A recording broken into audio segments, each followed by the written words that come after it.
Welcome everybody back to Jack Hawthorne's Cedar Lake Zoo. If you're new to the channel, please just assume this is the first episode. I've kind of rebooted the zoo. This is my passion project. This is a zoo I've made probably a dozen to 50 times over in Planet Zoo, and each time is better than the last, in my opinion. But I'm finally at the point where I'm really happy with where the zoo is at, and I can't wait to show you guys what we've got. So this entrance plaza is highly inspired by Columbus Zoo's entrance. I took some stuff from the workshop based off of San Diego's ticket booths because they were really nice and I wanted to use them. I've got these little posters around that feature a lot of our big species here. So when we come up to the entrance plaza, straight ahead, we see one of my favorite features, but we'll show a few things first. We've got our Zootique gift shop. Some lovely additions from Wyatt Andrews' workshop with the silhouette signs. I've got those all over the zoo. And then this top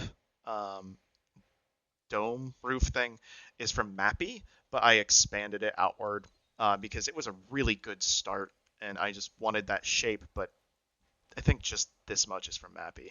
But this is also based off of a gift shop from the Columbus Zoo. And then over here we have some rental and locker situations for like strollers and stuff, and a Starbucks from Haribo on the workshop. But then here we have this entry fountain. I love this fountain. It gives such like Zoo Tycoon 1 vibes for me.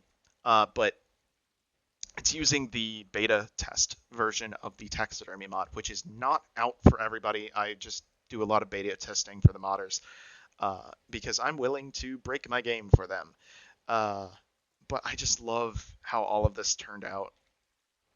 And then right in the center here, we've got a statue of Jack Hawthorne from the one and only Drac, who is just crazy good at making these sorts of things. Wait, hold on. Just a second. Let me explain. This is Jack Hawthorne. He's the zoo director. He has billions of dollars and spends it mostly on the zoo. He is a conservationist, does worldwide research, and he's eccentric, which means he makes some weird decisions, like make a Margaritaville themed area. Anyway, let's move on. So that is the first part of the zoo. We've got through the entry and got some special stuff over there, but I'm going to save that for later. First up, we have the Triton Sea Lion Cove. This is established, I think, somewhere around 2018, 2019. It's based off of the Adventure Cove from Columbus Zoo, again, but also Owen Sea Lion Shores at Henry Dorley Zoo in Omaha, and then a little bit of Houston's Galapagos exhibit, believe it or not. I used a lot of these volcanic rock pieces from the Jurassic World Evolution pack and this lovely kelp from the Aquaria pack. Got the coastal aquatic pack music from the trailer here. I just love watching these guys zip around. They're one of my favorite animals in the game, hands down. Again, another silhouette from Wyatt. Some great fonts in here from Wyatt and Ricey. We've got this underwater viewing too, for the sea lions, based off of Omaha's specifically. And I really like how this turned out. I really like lighting some of these things. Some people really hate doing lighting in Planet Zoo, but I've learned to appreciate it. You can go up these stairs. There's also a ramp over there for people who might not be able to use the stairs. And we've got this little... Oh, are you coming up?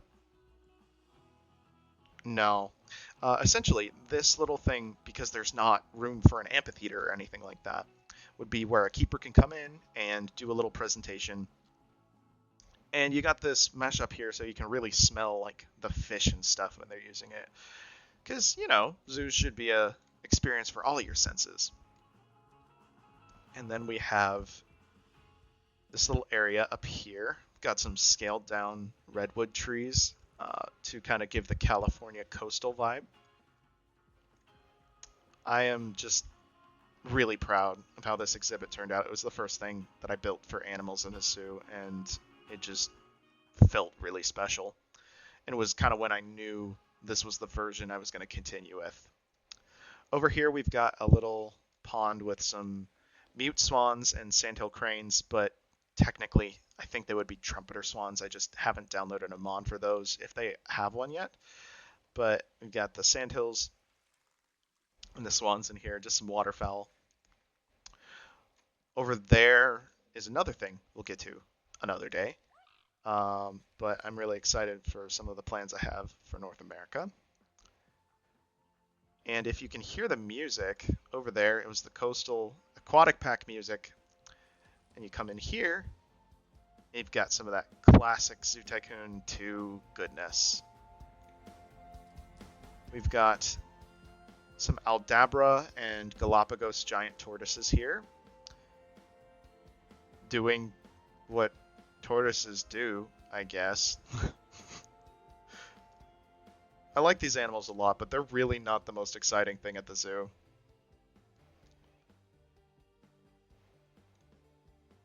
Continuing kind of the island vibe, we enter into a sort of micro section called Madagascar Rocks, kind of playing off of the San Diego Zoo Africa Rocks. We've got a couple species in here. Right in this exhibit, we've got our ringtail lemurs.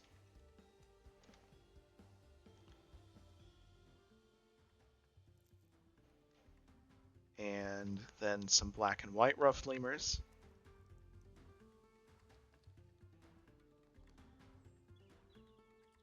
I built all these frames by myself, and it was really difficult to get some climbing frames that work really well, but it's really rewarding when you actually build something on your own rather than just like taking a blueprint for something like this, because it's always tempting to just plop in a climbing frame from somebody because they're difficult to make, but I enjoyed doing that.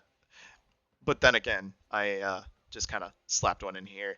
This is a habitat for cockerel shafaka. Try saying that 5 times fast. The good old Zaboomafoo monkey. It's not the prettiest, but it's what is necessary to get them to show their like natural behaviors. Most of this climbing structure is just platforms for them to jump from one to the next, because that's what shafakas do. They jump. And because they're on the proboscis monkey rig, they can't actually do the like sidestep thing that shafakas do. So I like to watch them jump around. And then the last exhibit in the Madagascar rocks section is for the Fusa. Oh, there you are. This is Crawford. He's a Fusa. And he just kind of stares at you. How much traversability do you have in here, bud?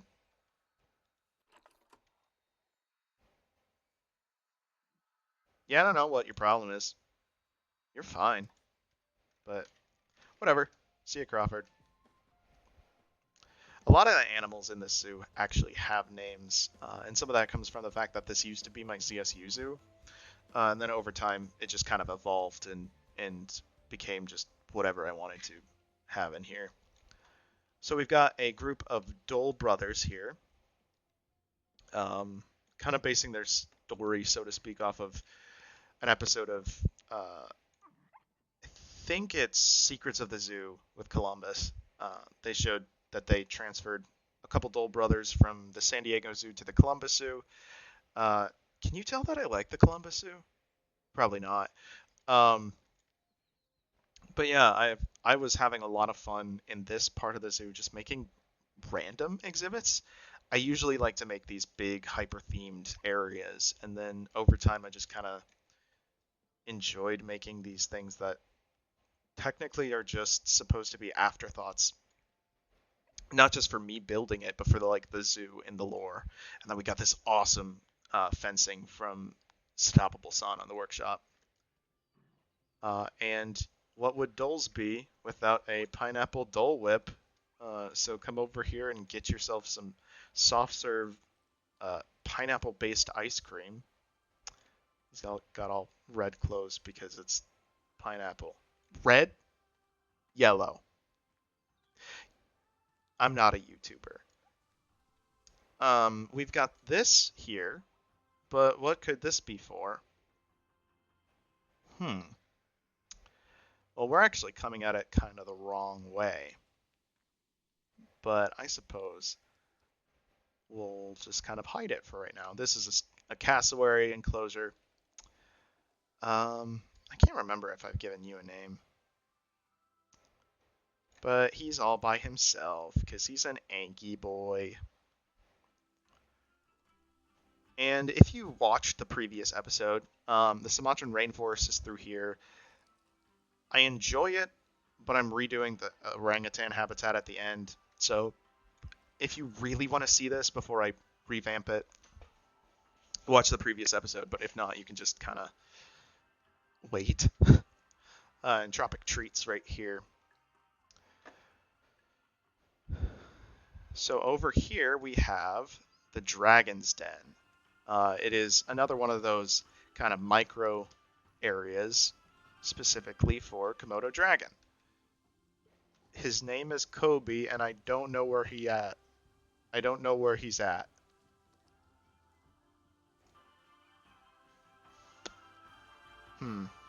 But yeah, we've got another one of those taxidermy statues here, and I really love how that looks. It feels like the kind that you see just at every zoo. I've encountered at this point like 4 different zoos with the same Komodo dragon statue, the same orangutan statue, same tiger statue. Like, it's actually not that unrealistic for stuff like this statue to appear in like all of the zoos that come about in Planet Zoo, because there's really companies that do that kind of thing. There he is. Hi, Kobe. Sticking your tongue out to smell. Yeah, so he's got this exhibit all to himself, and then can go in there when it's too cold. It's lovely shade structures from Captain Callum in the workshop. But this is a decent amount of what we've got here going on at Cedar Lake Zoo so far. We'll be going over there next time, but one last thing to show off is our ambassador animals. We have little ambassador stages. I found this on the workshop. It was so fun. I had to include it. So this is, what, Sprinkles? I didn't name it, but I had named this in my lore as Sprinkles the Aardvark, coming out for a little show. And then over here, we have Norm. Hi, Norm. Norm is a southern ground hornbill. Sometimes he gets a little bit nippy, so we ask the guests not to touch Norm. But that's Cedar Lake Zoo for another episode so far. I hope you enjoyed this little tour. And let me know what you think if you want to see more of this or whatever. So have a good one.